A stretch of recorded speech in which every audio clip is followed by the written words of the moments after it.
한 주간 잘 지내셨습니까? 네. 매일의 삶 속에서 주님 동행하심을 기뻐하시고 또 성령님과 함께 행복하시고 또 당당하게 살아가시기를 축복합니다. 아멘. 예배가 축복합시다. 늘 주 안에서 행복하십시오.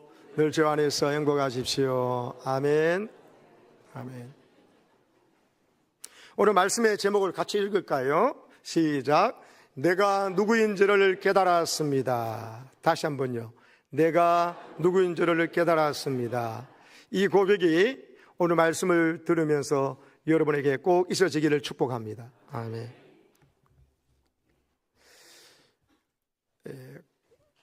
공군에 강릉 비행단이 있습니다. 거기에 군목을 지내셨던 목사님이 한 간증이 있습니다. 군목으로 지내면서 한 사병을 지금도 기억한다면서 그 이름을 말했는데 김덕호 형제입니다. 이 형제는 가정에서 큰 아픔을 겪고 그것을 견디지 못해서 오히려 도망치듯이 피신하는 마음으로 군대에 입대한 형제였습니다. 이 형제 아버지는 부산에서 산부인과 의사였습니다. 그래서 덕호 형제는 어릴 때부터 부유한 가정에서 어린 시절을 보내고 남부럽지 않은 그런 삶을 살았습니다. 그런데 어느 날 아버지가 원장으로 있는 그 병원에서 의료사고가 그만 나고 말았습니다. 산모가 아기를 출산하다가 그만 죽게 된 것입니다. 그리고 의사인 아버지는 의료 분쟁에 휘말렸고 급기야 의사 면허 취소를 당하게 되었습니다. 의사였던 분이 갑자기 의사 면허 취소를 당하게 되니 다른 직업을 가질 마땅한 직장인을 구하기가 막막했습니다. 그래서 택시 운전을 하게 되었습니다. 그런데 비가 오는 어느 날 이 덕호 형제 아버지가 교통사고로 그만 세상을 떠나는 사고까지 겪게 되었습니다. 이때 사춘기였던 덕호 형제가 얼마나 큰 충격을 받았겠습니까? 여유 있던 집안이 하루아침에 병원 문을 닫게 되었고 그리고 의료 분쟁이 있나 그 다음에 손해배상이나 심각하잖아요. 또 사람이 죽었기 때문에 얼마나 심적으로 충격을 받았겠습니까? 그런데 그걸 넘어서서 아버지마저 교통사고로 돌아가셨습니다. 세상 살고 싶지 않았습니다. 공부 손에 잡힐 리가 없지요. 다니던 교회마저도 더 이상 다니지 않았습니다. 하나님이 살아계신다면 어떻게 이런 일이 우리 집에 일어날 수 있습니까? 어떻게 이런 어렵고 힘든 시련을 주실 수 있습니까? 우리가 얼마나 큰 죄를 지었습니까? 하는 이런 반항심이, 이런 따지고 싶은 마음이 생겼기 때문입니다. 우리가 공감할 수 있는 상황이죠. 이런 청소년 시절을 방황하다가 결국 덕호 형제가 도망치듯 피신할 겸 군대에 왔던 것입니다. 그리고 군대 입대해서 여러분 군에 교회가 있지 않습니까? 당연히 군교회 안 나갔습니다. 근데 주위에 동료들이 교회 가자고 말하니까는 버럭 화를 내는 거죠. 네가 내 입장 한번 대봐라. 교회 나가겠냐고 하면서 도리어 화를 냈습니다. 근데 덕호 형제의 어머님의 신앙이 아주 깊었습니다. 신실한 분이었습니다. 남편이 여러분 의료사고를 통해서 병원을 문 닫게 되는 걸 넘어서서 교통사고로 남편을 잃은 이 아내로서 또 동기 어머니로서 얼마나 큰 충격과 힘이 들겠습니까? 그 가정을 자기가 이끌어 나가야 되는데. 그런데 이 어머니는 믿음이 신실한 분이었습니다. 그래서 하나님의 우리가 지금은 이해할 수 없지만 나중에 이해될 것이라고 생각했고 그리고 계속 믿음의 삶을 이어나가면서 덕호 형제를 계속 믿음 안에서 떨어지지 않도록 기도하는 어머니였습니다. 어머니 생각했습니다. 넉넉하게 살 때나 이 사고가 없을 때에나 분명한 것이 있다는 거죠. 그건 하나님께서 나와 우리 가정을 너무 사랑하셔서 일찍부터 택해 주셨고 그래서 의사의 집으로 살 뿐만 아니라 하나님의 자녀로 살게 해준 것이고 그리고 하나님이 나를 위해서 예수님을 보내주셨다는 것. 예수님은 자기 생명보다 우리를 더 사랑하셨기 때문에 우리 가정을 믿음의 가정으로 삼아주시고 예수님 분명히 자기 생명을 나를 위해 우리 가족을 위해서 바치셨다는 것, 그리고 그것을 깨닫고 알기 위해서 성령님은 선물로 우리에게 주셨다는 것, 이것만큼은 사고 전이나 후나 분명한 거부할 수 없는 진리라는 사실을 어머님은 믿었습니다. 사고 났다고 해서, 사고 없었다고 해서 그 진실이 흐려지는 것이 아니고, 사고 나서 이후라고 해서 그 진실은 분명한 것이었어요. 하나님은 나를 사랑하신다는 건 분명한 일이고, 이 땅에 어떻게 살다가도 나는 하나님 나라 천국 간다는 건 분명했기 때문에 어머님 믿음 가지고 덕호 형제가 이 오늘의, 지금은 이해할 수 없지만 주님 앞에 갔을 때는 다 이해되지 않겠습니까?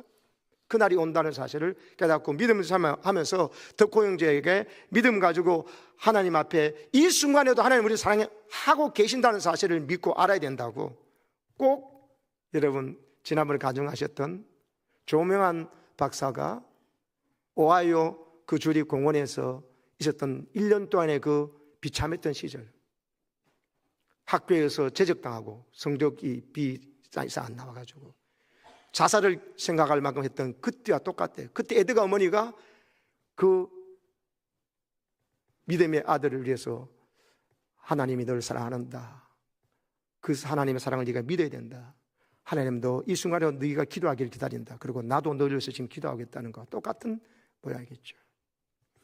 편지 보내고 전화하면서 다시 교회에 나가라고 아들을 권면했는데 아들의 자존감이 회복되도록 기도를 중단하지 않았는데, 이 어머니의 기도의 덕분인가요? 교회에 다시 덕호 형제가 나가기 시작했습니다. 할렐루야. 음악에 소질이 있었던 덕호 형제가요, 군교회에서 처음으로 기타 연주 봉사를 했습니다. 그러면서 나중에는 찬양대 리더가 해서 찬양 집회를 인도했습니다. 믿음이 회복되고 바른 길로 접어드는 것입니다. 그러던 어느 날 군목을 찾아온 겁니다. 군종실로 군목을 찾아와서 목사님 부탁드릴 게 하나 있다고. 뭐냐고.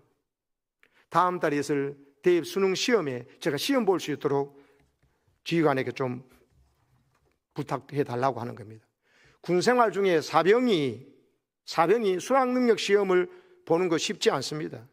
그래서 군부모님이 물어는 거예요. 네가 무슨 시간이 있어서 따로 대입 수능 공부를 했느냐, 그리고 어떤 학교 가기를 원하는데, 그리고 너 전공이 뭘 하기를 원하냐고 물었습니다. 그때 이 덕호 형제의 대답이 뭔지 아십니까?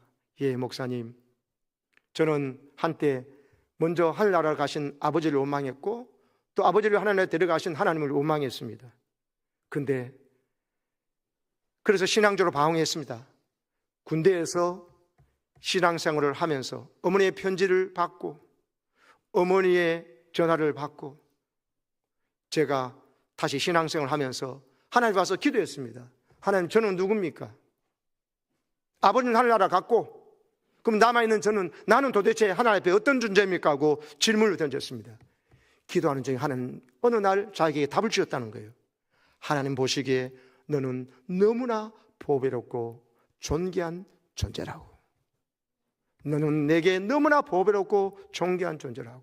그래서 내가 널 위해 죽었고, 그래서 내가 내 아들을 희생하고 너를 살릴 만큼 내가 너를 보배롭고 존귀한 존재로 여긴다는 하나님의 음성을 듣게 된 것입니다. 성령의 음성을 듣게 된 것입니다. 여러분, 제가 저를 통해서 하나님께 계속 강조해서 말씀하신 이 가장 중요한 이 진리를 그 고통 가운데서 기도할 때 하나님께 들려주신 것입니다. 그래서 그 깨달음 이후에 지금 강릉 그 공군 기지에 군교회 교육관을 짓고 있지 않습니까, 목사님? 제가 그것을 바라보는 순간에 하나님께서 교회 교육관을 세워주는 모습을 보면서 저런 교육관을 지어서, 교회를 지어서 하나님께 바치고 싶은 생각이 들었습니다. 그런 마음이 하나님께서 내게 주시더라는 거예요. 그래서 꿈이 생겨버리는 거예요. 내가 건축가가, 좋은 건축가가 되어서, 믿음 좋은 건축가가 되어서 교회를 짓고 다음 세대를 향하는 교육관을 지어서 하나님께 바치는 사람 되면 좋겠다 해가지고 그때부터 공부가 목표가 생기더라는 것이에요. 하루에 4시간 이상 자본 적이 없대요. 어떻게 공부했냐? 군에서 10시 소동하는데, 소동하기 때문에 10시 후에 모포를 뒤집어 쓰고 모포의 안에서 랜턴 켜고 공부를 했다는 거예요. 어떤 때는 화장실에 가서 공부하고 했다는 것입니다. 그래서 목사님, 저는 제 손으로 멋진 교회를 지어서 하나님께 드리고 싶습니다. 여러분 빌립보서 2장 13절에 이런 말씀이 있습니다. 한번 읽어볼까요? 시작. 너희 안에서 행하신 이는 하나님이시니 자기의 기쁘신 뜻을 위하여 너희에게 소원을 두고 행하게 하시느니. 뭘 두신다고요? 소원요. 우리 마음에 어떤 강렬한 소원, 기도하다가 말씀 듣다가 설교 듣다가 성경 공부하다가 어떤 소원이 생긴 것은 그것은 하나님께서 하고 싶은 일을 우리에게 주는 소원입니다. 세 번째 읽어보세요. 시작. 하나님은 여러분 안에서 활동하셔서 여러분으로 하여금 하나님을 기쁘게 해드릴 것을 염원하게 하시고 실천하게 하시는 분입니다. 우리 안에 하나님이 기뻐하시는 소원을 불어넣으시고 그것을 간절히 소망해서 그것이 내 꿈이 되고 비전이 되도록 하시고는 그것을 이루어지도록 실천하게 되도록 하나님께서 도와주시는 분이라는 겁니다. 덕호 형제에게 하나님께서 그렇게 그 소원을 불어넣어 주신 것입니다. 지휘관에 결국 허락을 얻어가지고 덕호 형제가 수학능력 시험을 보게 되었습니다. 이 친구가요, 하나님의 기도하다 그런 꿈을 받게 되니까 자기가 어떤 존재를 깨닫게 되니까 꿈이 생겼고 공부하게 됐잖아요. 그러니까 얼마나 열심히 공부했는지 군목도 깜짝 놀랐어요. 나중에 보니까는 연세대학교의 건축과에 4년 풀 장학생으로 합격했어요. 어떻게 이런 일이 벌어진 거죠? 많은 돈이 생겼습니까? 아니면 다른 지금 당장 자기 보기에 너무 좋은 신난 일이 생겼습니까? 아니면 다시 병원이 세워졌습니까? 그거 하나도 없어요. 그대로요. 그런데 자기 자신이 누군지를 깨달은 것입니다. 하나님 앞에서 도대체 나는 어떤 존재를 깨달으니까 내가 이렇게 하나님 앞에서 보배롭고 존귀한 존재고 사랑받는 존재인 걸 깨닫게 되니까 지금 일어난 모든 일들도 그런 사랑의 하나님이라면 우리를 나를 저주하기 위해서 그럴 이유가 없죠. 나를 살리기 위해서 우리 아버지를 죄를 사하시고 영원한 천국 백성 만들기 위해서 그 어마어마한 일을 하신 분이라면 아버지를 저주하기 그런 게 아닌 것이요. 이 모든 어려움을 통해서도 나중에 세상에서 이런저런 일로 어려움 겪는 자를 능히 그런 어려움 속에서도 하나님 사랑으로 이겨나갈 수 있고 또 이 세상에서도 그렇지만 천국을 준비하는 사람으로 살게 하기 위해서 이 덕호 형제를 귀하게 사용한 줄로 믿습니다. 그래서 여러분, 내가 얼마나 보배롭고 존귀한 존재를 깨달으니까 상처가 극복되더라는 것이죠. 살아갈 이유가 생긴 겁니다. 살아갈 힘이 생긴 것입니다. 그리고 하나님께서 그 꿈을 불어넣어 주시니 목표가 생기니 공부가 되어지고 하이진이 열심히 해서 부모님도 깜짝 놀라는 결과를 받아낸 것이죠. 사랑하는 여러분, 오늘 우리가 해야 될 질문은 내가 하나님 앞에 어떤 존재인가 하는 것입니다.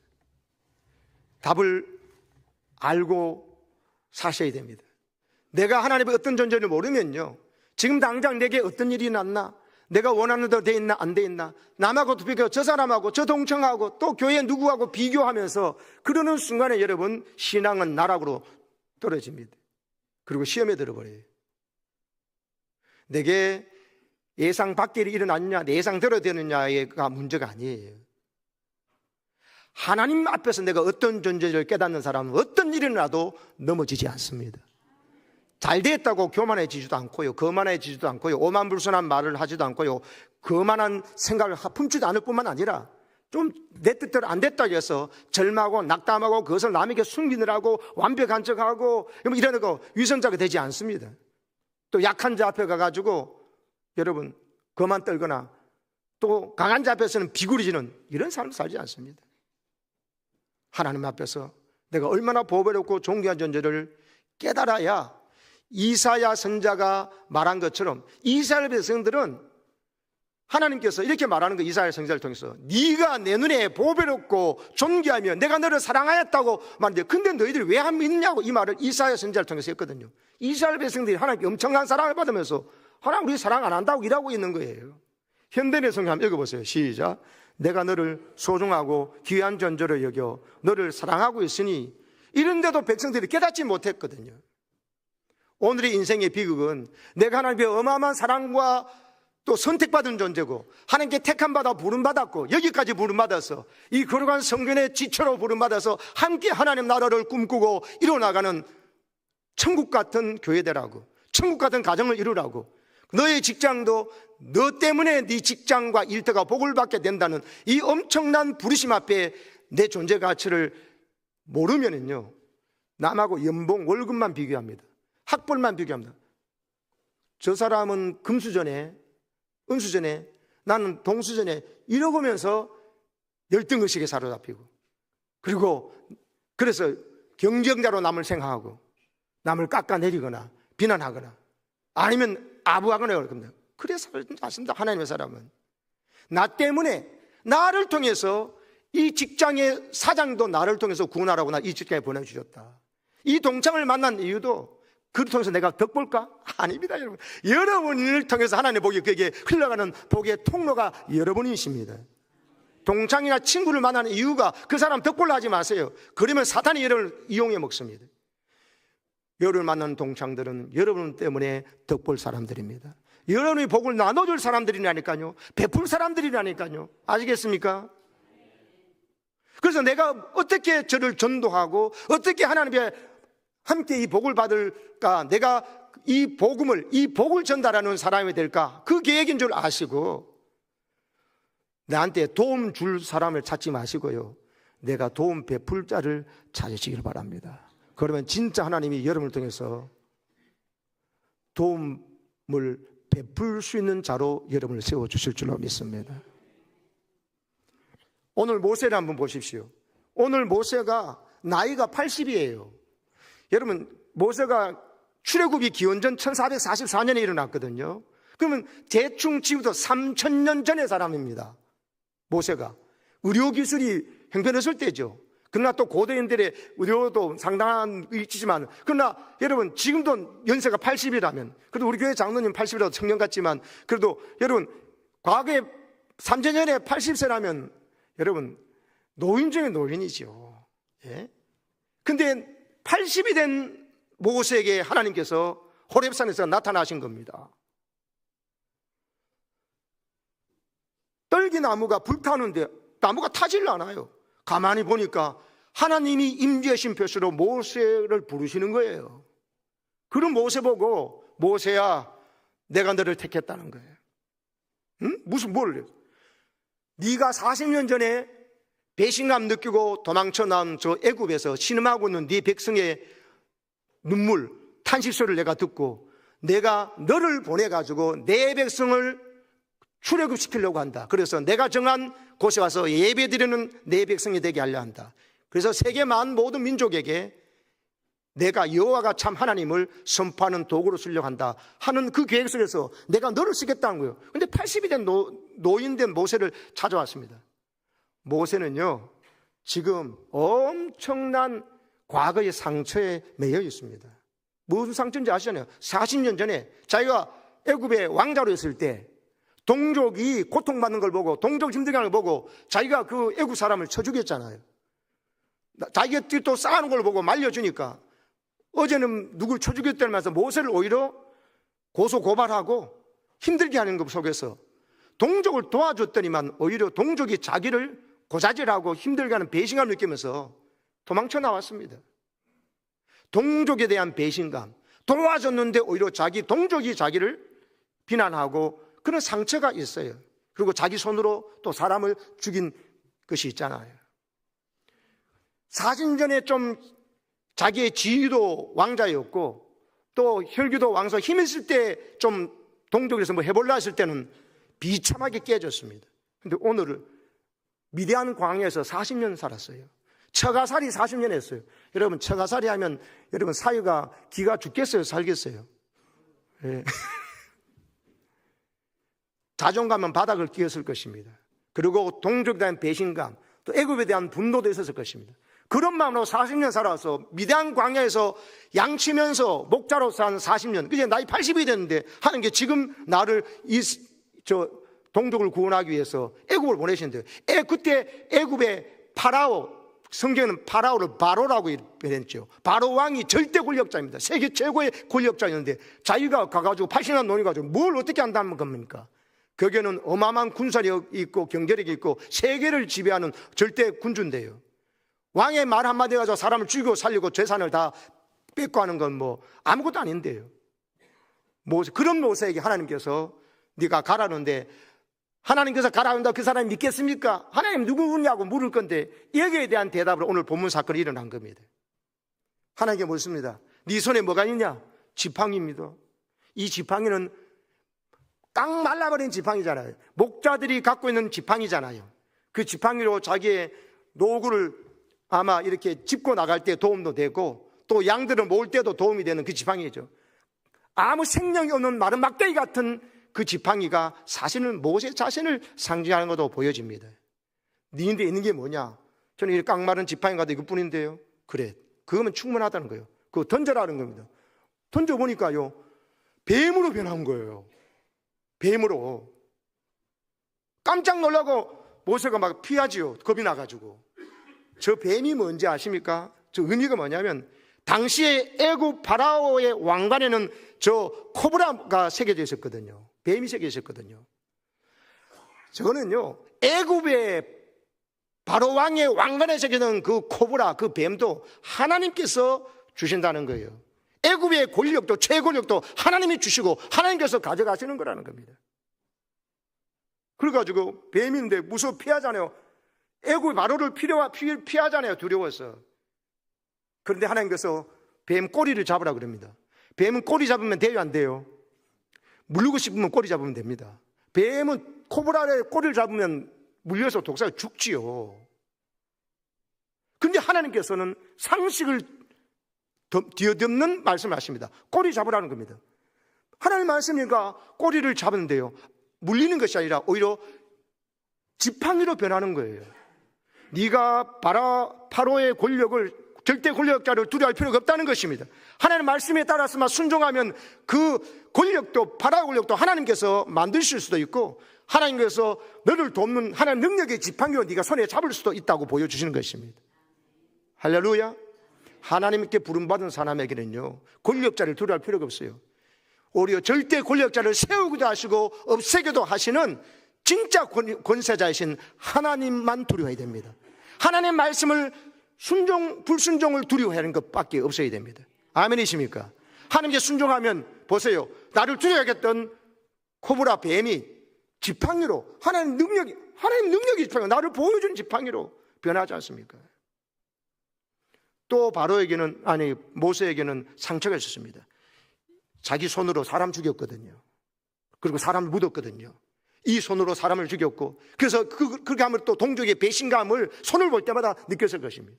도와줬는데 오히려 고소고발하고 말이지. 사람에게 받은 상처, 아픔, 그것이 사람에게요, 그 사람이 내게 와서 진짜 미안하다고 한 적도 없기 때문에, 사과한 적도 없기 때문에 동족에 대한 배신감으로 쩔어 있는 거예요. 40년 동안. 그러면서 처가살이 40년 하면서 자존심도 구겨져 있습니다. 근데 하나님께서 그 모세의 아픔을, 과거의 상처에 있는 것을 아십니다. 갑자기 하나님께서 말합니다. 네 손으로 네 품에 넣어봐라. 넣어보니까 문둥병이 걸려있는 거예요. 여러분, 나병이 걸려있다는 것은 뭡니까? 부정하다는 것이죠. 죄와 부정, 인간의 무능을 상징하는 것입니다. 근데 하나님께서 네 손이 그렇게 더럽고 죄된 손이고 저주받은 것 같은 것은 네 안다. 근데 내가 말한다. 네 다시 품에 넣어봐라 했습니다. 품에 넣어보니까 깨끗하게 새 살이 되어 있는 거예요. 네의 과거의 그 모든 죄와 허물고 그거 내가 다 깨끗하게 용서했다는 것입니다. 사함 받았다는 것입니다. 그걸 보여주는 거예요. 하나님은요, 모세에게 나이 관계없다. 과거의 상처, 사람이 받은 상처, 배신감, 그거 내가 너를 용서했기 때문에 그 죄도 사함받았고 네가 어떤 선한 후 되게 알기 때문에 괜찮아. 내가 용서했다는 것이고요. 바로를 두려워하는 마음 안다. 그러나 그 바로 왕도 네 지팡이 가지고도 뱀 만들고 뱀 가지고도 지팡이 만들 수 있다는 걸 보여주시면서 하나님의 절대 주권을 보여주시면서 바로를 두려워할 필요가 없다고 말씀해 주신 것을 음성을 들으시기를 바랍니다.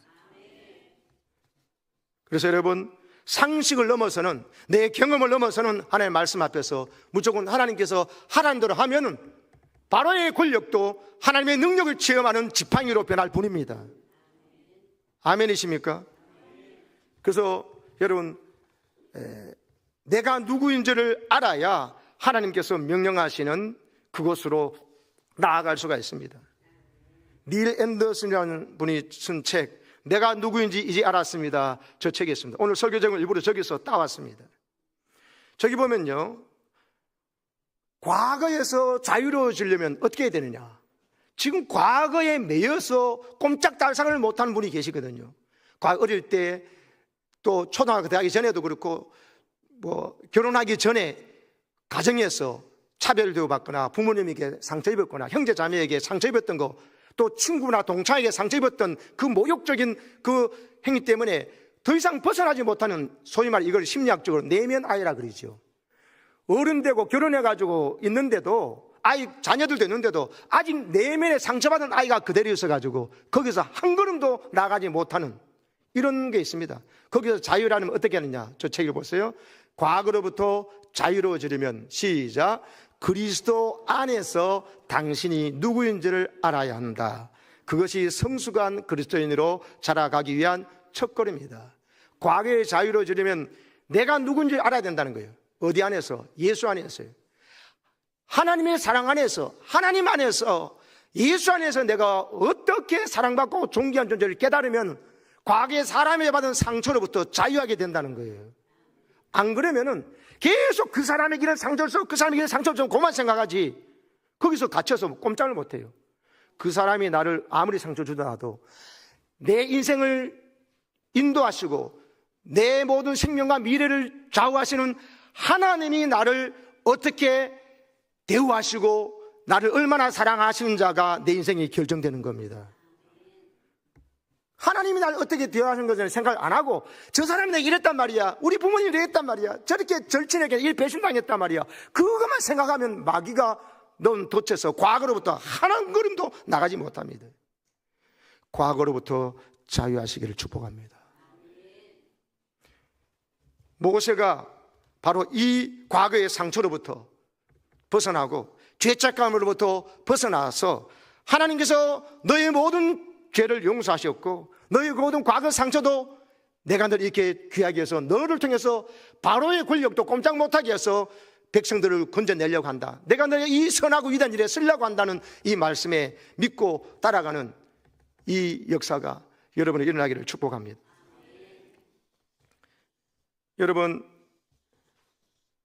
구원받은 고아로 살면 안 됩니다. 하나님의 자녀가 되었음에도 여전히 세상 속에서 홀라 살아남으려고 발버둥 치는 성도가 되면 안 됩니다. 하나님께서 나를 자녀 삼으셨기 때문에 이제 나는 하나님의 왕자요 공주라는 걸 생각하고 왕자답게 행동하고 공주답게 행동하도록 합니다. 근데 나를 옛날 죄인, 옛날 거지와 같은 그런 자기를 생각하면 거지 같은 행동할 수밖에 없습니다. 생각 자체가 그러하니까요. 근데 여러분, 내 정체성이 나를 행동을 좌우하게 되어 있습니다. 내 행동에 따라서 내 신분이 결정되는 게 아니고 내가 누구냐를 아는 것에 따라서 행동하게 되어 있습니다. 이걸 저 책에서도 저렇게 말합니다. 한번 띄워줘 보세요. 두 번째 거죠. 시작. 당신은 때때로 죄를 짓는 성자다. 이 진리를 기억하라. 당신의 행동에 따라 당신의 신분이 결정되는 것이 아니라 당신의 신분에 따라 당신의 행동이 달라진다. 내가 누군지라고, 난 왕자라고 생각하면 왕자라고 행동하게 되고, 난 거지라고 생각하면 거지같이 행동하는 거예요. 하나님이 여러분을 거지로 죄인의 신분에 두지 아니하시고 하나님께 의롭다 인정받는 의인으로, 그리고 하나님의 자녀로, 하나님의 왕같은 제사장으로 부르심을 믿으시기 바랍니다. 그러면서 여러분, 하나님 앞에서요, 우리가 살아갈 때 하나님 특별히 이런 모세가 자신이 없어 하면서 그래도 보낼 자를 보자, 난 말을 잘 못합니다, 이렇게 말했습니다. 실제로 모세가 말을 잘 못했나 봐요. 더듬고 이랬나 봐요. 그런다고 하나님이 계획이 취소되는 게 아닙니다. 왜? 하나님은 그건 모세를 아세요. 모세의 과거도 알고 상처도 알고 자기 나이가 80이 된 것도 알아요. 몰라서 하나님께 그런 게 아니에요. 오히려 자기 힘으로 하려고 하는 40대는 안 써요. 80대는 이건 하더라도 이건 하나님께서 하셨다고 말할 수밖에 없는, 80에 오히려 겸손해져 있고 나약해져 있고 연약해져 있기 때문에 하나님 일부러 쓰시려는 거예요. 40대 했으면 내가 말이지 이랬을 겁니다. 근데 80이 돼서 쓰고 정말 처가살이 40년 완전히 낮아졌기 때문에 오히려 하나님께서 쓰시려고 하는 거예요. 그런데 또 불구하고 모세가 나 말 잘 못한다 그랬거든요. 자기의 약점 때문에. 근데 여러분, 내 약점 때문에 하나님 날 못 쓰는 게 아니고 모세가 말을 더듬는다는 걸 알아요. 그래서 하나님 다 계획이 있는 거예요. 네 형 아론이 있지 않느냐. 형 아론은 말을 잘했나 봐요. 모세는 말을 잘 못해요. 근데 모세는 하나님과의 깊은 교제를 즐길 줄 아는 사람이었거든요. 내가 백성들 할 말을 네한테 주겠다. 그러면 너는 연설을 잘 못한다 그러니 그거 형 아론한테 말하라. 그러면 형 아론이 백성들에게 연설은 잘하니까, 그래서 너는 형 아론에게 하나님 같은 존재가 될 거다, 이렇게 말해 주십니다. 그러니까 내가 말 잘 못한다, 약점이 하나님 일하는 일에 방해가 된다 안 된다? 되지 않습니다. 그럼 답이 뭔데요? 내한테 붙어있는 아론이 있다는 거죠. 모세는요, 내 약점 때문에 하나님 나 이거 못해서 못합니다, 저는 못하면 안 됩니다. 교회 오면요, 내가 그 못하는 것을 잘하는 장로님, 권사님, 안심자님들이 동료들이 있습니다. 가정에서도요, 아내가 못한 일을 남편이 잘하고요, 남편이 못한 일을 아내가 잘하는 게 있어 서로 돕고 살도록 돼 있어요. 안 그러면 사람은 혼자 살도록 했지 우리 교회를 부르지 않고 가정으로 부르지 않으셨습니다.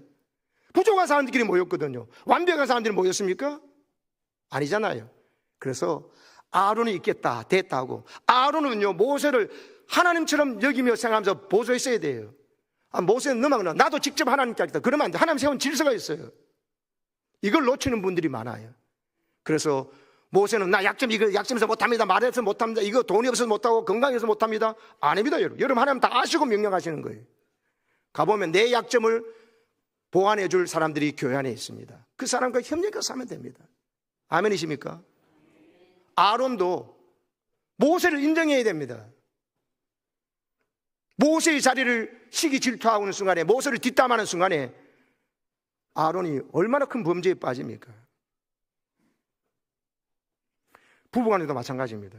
지금 부부를 성경에 보니까, 차절에 보니까 배우자를 뭐라고 그러니까, 배우자를 보니까 저 PPT 한번 띄워보세요. 배우자는 부부의 한쪽에서 본 다른 쪽, 이렇게 해가지고 남편 쪽에서는 아내를, 아내 쪽에는 남편을 이르는 말, 이렇게 돼 있잖아요. 여러분, 남편은 완벽합니까? 네, 말 안 하고 계신 분은 좀 완벽해가지고 걱정하신가요? 완벽하지 않지 않습니까? 부족한 점이 있어요.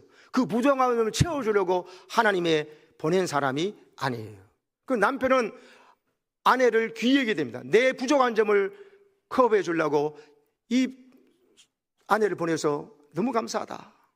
아내는 완벽하십니까? 완벽하신 분들이 많은가 보네. 대답이 없으시네. 아내분도 완벽하지 않습니다. 부족한 점이 있어요. 그 부족한 점을 커버해 주려고 하나님께 보낸 사람이 누구냐? 남편입니다. 그러면 부부는요, 서로를 귀히 여기고 내 약한 점을 이 사람 때문에 커버된다 해서 고마워해야 됩니다. 그래서 나는 왜 배우자를 짝배자, 짜구자로 쓰지만 저는 배우자 한자가 저는 순수함에 배우라고, 서로 배우자 그래가지고 여기라고 배우자라고 지은 것 같아요. 제 성경적인 의미의 느낌은. 좀 웃어야 되는데 가만히 계시니까 엄청 당황스럽네요. 여러분 이 고급 유머를 여러분 사랑 여러분, 배우자를 보시고 내 밑에 두고 부려먹으려 하고 내가 좌지우지하려고 주도권 싸움하지 마시고 배우자에게 배우자 하시기 바랍니다. 그 마음이 성경적이에요.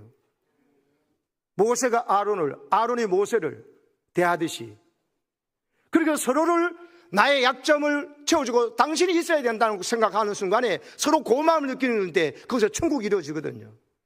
내가 네보다 낫지, 넌 내 말 들어, 이러는 순간에, 내가 주도권을 하려고 하는 싸움 중간에 그것은 부부도 지옥이고 가정도 지옥이고 교회마저도 지옥이 돼요. 목장도 지옥이고 남녀 선교도, 직장도 지옥이 될 수 있습니다. 그러나 천국 되는 일은 서로를 귀히 여기고 내 약점을, 저 사람 때문에 있어서 우리 회사가, 우리 목장이 좋다, 우리 가정이 좋다, 내 남편 때문에, 내 아내 때문에 감사하다, 이렇게 사시기를 축복합니다. 여러분, 호르몬에 도파민이라는 것이 있고 세로토닌이라는 것이 있는데요, 도파민이라는 이 호르몬은요, 내가 누구와 경쟁해서 이겼을 때 이 호르몬이 분비돼요. 내가 원하는 목표를 성취했을 때 분비돼요. 내가 원하는 것을 뭔가 했을 때 성취되는 건데, 이 도파민은요, 똑같은 정도에서는 그 다음에 이 호르몬이 안 돼요. 그보다 더 큰 성취와 더 큰 자극이 있어야, 칭찬받으면 좋은데 칭찬을 넘어서 딴 사람 칭찬받으면 안 돼. 그 사람보다 더 많은 칭찬을 막 받아야 분비되는 게 도파민이에요. 근데 이거에 도파민이 필요하지만 이게 너무 이 도파민을 추구하면 어떻게 되냐? 마약 중독, 음란물 중독, 도박 중독, 쇼핑 중독에 빠져버려요. 쇼핑할 때 재밌잖아요. 그것도 도파민이 분비돼요. 근데 쇼핑 똑같은 거 사고 나면 재미없잖아. 더 많은 걸, 더 비싼 걸, 더 큰 걸 더 많이 사야 되잖아. 그런 삶을 추구하면, 도파민의 삶을 추구하면 사람이 망가져버려요. 도파민이 필요하지만 도파민적 삶만 추구하면은 사람이 저렇게 무서운 중독 증세가 나타납니다. 도파민 말고 저거와 좀 차원이 다른 호르몬이 있어요. 세로토닌이에요.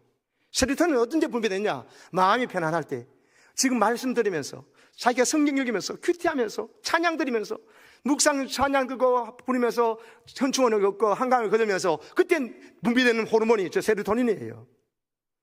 도파민적 삶만 추구한 사람은요, 숲속 걸고 한강 걸으면 돈이나 하나 뭐 하나, 빨리 돈 벌러 가야지, 빨리 경쟁해서 그래 빨리 남보다 집 사고 좋은 차 사야지. 이 사람은 도파민적 삶이고요. 그것도 그렇지만 하나님 준 이 하루를 기뻐하면서 성경 공부하고 설교 주신 말씀 목사님 그거 생각하면서 또 다시 틀어보면서 묵상하면서 찬양하면서 할 때 분비된 호르몬의 즐거움은 세로토닌이에요. 저걸 추구하는 것이 있어요. 또 놀라운 건 세로토닌은요, 다른 사람을 도와줄 때 분비되는 호르몬이에요. 도파민은 내가 원하는 것을 얻고 쟁취하고 남보다 더 빨리 당선되고 얻을 때, 큰 거 할 때, 좋은 거 살 때 얻는 건데, 그거 말고 다른 사람을 도와주는데 느끼는 행복이에요. 다른 사람을 세워주고 그걸 위해서 느끼는 기쁨이 세로토닌인데, 여러분 도파민적 삶도 필요하지만 그것만 삶을 추구하면 사람이 망가집니다. 세로토닌적 삶을 추구해야 됩니다. 이 두 가지 삶의 균형을 이루어야 돼요. 여러분, 남을 도와주면서 내가 성취하고는 기쁨도 주시지만 그걸 넘어서 남을 도와주고 섬겨주면서 하는 이 기쁨을 누리시기를 축복합니다. 오산고등학교가 1983년인가부터 7년 정도 남녀공학일대가 있었습니다. 그러고 난 다음에 다시 남자고등학교로 바뀌어졌는데, 그때 남녀공학일대 오산고등학교에 난강 이승훈 선생을 이어진 학교잖아요. 거기에 6명의 문제 아들이 있었습니다. 비행 학생인데, 여러분 전부 다 여학생이었습니다. 여학생인데 사고가 터졌다 그러면 이 육공주야. 육공주. 그래서 남자애들 저리 가랍니다. 남자애들 그 비교가 안 돼. 얼마나 여러분 사납게 사고치고 정말 했는지 보니까는 가정에 전부 다 아픔 있는 가정의 애들이에요. 한쪽 부모가 없든지 아니면 부모로부터 너무나 폭행도 당하고 매도 맞고 그러면서 심한 저주의 말을 듣고 그러면서 뭐 술에 쩔어 있고 이런 가정들이니까, 정상적인 가정을 보니까 애들이 다른 친구 반 애들 정상의 가정을 보니까 화가 나니까 상대적 박탈감 때문에 걔들 막 때리고 뺏고 막 여러분 면도칼 입에 씹고 다니면서 막 푹 이러고 별짓을 다 하는 거예요. 그리고는 급기야 걔들이요, 자기의 단단함과 비교해가지고 상대의 박탈감 때문에 분노를 표출하는데, 자기들이 이 세상에 쓸모없는 존재를 생각하기 때문에 막 사는 거예요. 그러다가 이 육공주도 여러 차례 자살까지 시도했던 애들입니다. 학교에서 선생님들 다 포기한 애들입니다. 그런데요, 그때 투스타 출신의 믿음 좋은 장로님이 교장선을 오셨어요. 전재현 장로님이라고. 믿음 좋은 장로님이니까요, 이 아이들을 바라보는 관점이 다른 거라. 이 아이들이 처음부터 원래부터 이렇게 했나 말이지. 제 아이들이 저러는 것은 가정에서의 피해와 그 분노심에서 이런 것이, 저들도 사랑받는 존재고 자기가 세상에 필요하고 귀한 존재를 알게 되면 저렇게 살지 않는다는 걸 아시니까 꼭 오늘 설교를 들은 것처럼 말입니다. 장로님이 처방을 일주일 내렸는데 일주일 뒤에 아이들이 다 바뀌었습니다. 몇 주일 만에? 얼마 만에요? 일주일 만에. 어떻게 그렇게 문제가 일주일 만에, 한 달, 1년 가도 잘할 답하네 일주일 만에 끝났느냐? 장로님께서요, 이 문제아 6명 데리고요, 정신박약아들이 있는 수용된 장애시설에 갔습니다. 일주일 동안 그 아이들의 손과 발을 씻어주고 몸을 제대로 가누지 못하는 아이들을, 장애아들을 돌보도록 한 것입니다. 그들의 뒤치다거리를 봉사활동 일주일 동안 시켰습니다. 아이들의 밥을 먹여줍니다. 손을 씻어줍니다. 이빨을 닦아줍니다. 심지어 대변과 소변을 가리지 못하는 장애아들을 돌보고 치워줍니다. 옷을 입히고 부축하면서 같이 걷고 냄새나는 양말도 이불도 세탁하는 일을 시킨 겁니다. 처음에 애들이 불평더했죠. 어떻게 사람을 이렇게 다루느냐고, 이런다고 뭐 무슨 일이 일어났냐고 애들이요 투덜대면서 했는데, 하루 이틀 지나면서 이 육공주들이요 태도가 변하기 시작한 것입니다. 지금까지 그들은 자신이 세상에서 제일 불쌍한 존재라고 생각했고, 그리고 자기들은 이 세상에 살아갈 가치가 없는 존재라고 생각했거든요. 그래서 그 분노심에서 그랬거든요. 근데 딱 보니까 태어날 때부터 장애를 가지고 태어나서 걔들은 자기 의사하고 관계없잖아요. 태어날 때 불편하게 태어난 정신 박야를 보면서 자신보다 더 불쌍한 가운데 있는 아이들 바라보면서 내가 이 세상에서 가장 불쌍한 존재가 아니구나. 그러면서 더 소중한 것은 그들을 도와주고 하면서 나도 이들을 도와줄 수 있는 쓸모있는 존재구나.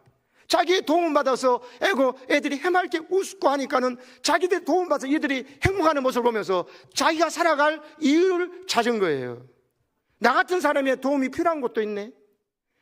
내가 가장 불쌍한 존재가 아니고, 그리고 이들에게도 내가 도움이 필요한 존재를 도와줄 때 이들이 행복할 수 있다면 나도 살만한 가치가 있는 존재가 아닌가를 깨닫게 된 겁니다. 마지막 날요 애들이 모두 감사와 사랑의 눈물을 흘리면서 자기가 그동안 잘못 생각했다고 고백했습니다.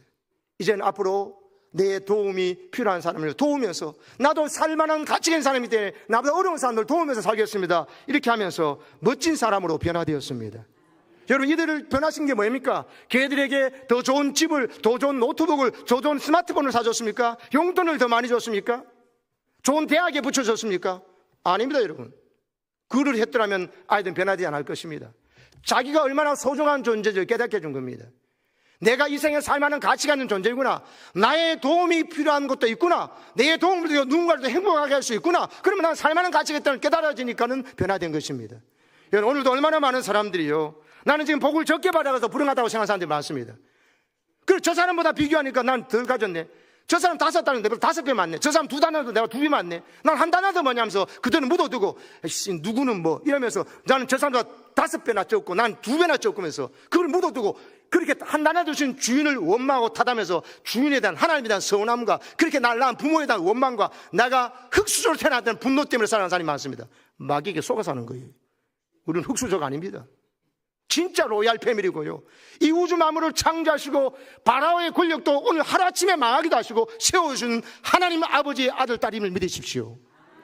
내 모든 더러운 상처와 죄를 예수님께서 자기 목숨으로 피 흘려서 죄값을 대신 치러주셔서 여러분을 깨끗하게 정결히 하게 된 하나님께 사랑받는 자녀임을 믿으시기 바랍니다. 사람에게 받은 말과 사람에게 받은 상처로 머물러 있지 마세요. 그거 하나님께서 어마어마한 사랑으로 다 녹여내었기 때문에 사람의 상처는 기억도 하지 마세요. 사람의 상처를 내게 준 엄마 아빠가 내게 준 상처, 그 사람이 내게 준 상처 내가 못 잊어. 기억하고 기억하는 순간에 여러분 비참해집니다. 그게 마귀가 주는 안목이에요. 예수님의 안목으로 그 모든 것 예수님께서 다 없애버리셨어. 사람은 짓밟았지만 하나님 나를 높여주시고 이렇게 귀하게 써주셨어. 이렇게 나를 하나님의 아들과 딸로 불러주셨어. 아멘이십니까? 하나님, 그래서 권력자를 두려워하지 말고 하나님만 두려워하고 하나님 앞에 불순종을 두려워하면서 하나님 뜻이 뭔지를 알면 바로 그냥 순종하려고 나가는 순간에 지팡이가 뱀도 되고 뱀도 지팡이도 하나님 뜻대로 되고 내가 그 지팡이를 짚고 나갈 때 바로의 권력도 무엇을 어찌하지 못했던 것입니다. 아멘이십니까? 하나님 앞에 받은 사명이 축복인 줄 모르면은 그 영적 무지함이 인생의 비극을 몰고 옵니다. 하나님께서 나를 통해서 이런 엄청난 일을 하고 싶다는데 계속 모세처럼 나 이게 부족합니다, 이게 부족해서 못하고, 하나님 다 대안이 있다니까요. 교회에 오면, 가정에 가면 여러분의 약한 점을 커버하려고 이미 하나님께서 다 남편을 주셨고 아내를 주셨고 자식을 주셨고, 그리고 교회에서 장로인들을 주셨고 권사님들 주셨고 안수단 주시고 좋은 믿음의 청년도 주셨고 목사도 주셨어요. 아멘이십니까? 기뻐하며 하나님 안에서 여러분의 귀한 존재 가치를 깨달으시고 오늘부터 당당하고 담대하게 살아가시기를 주의 이름으로 축복합니다. 아멘.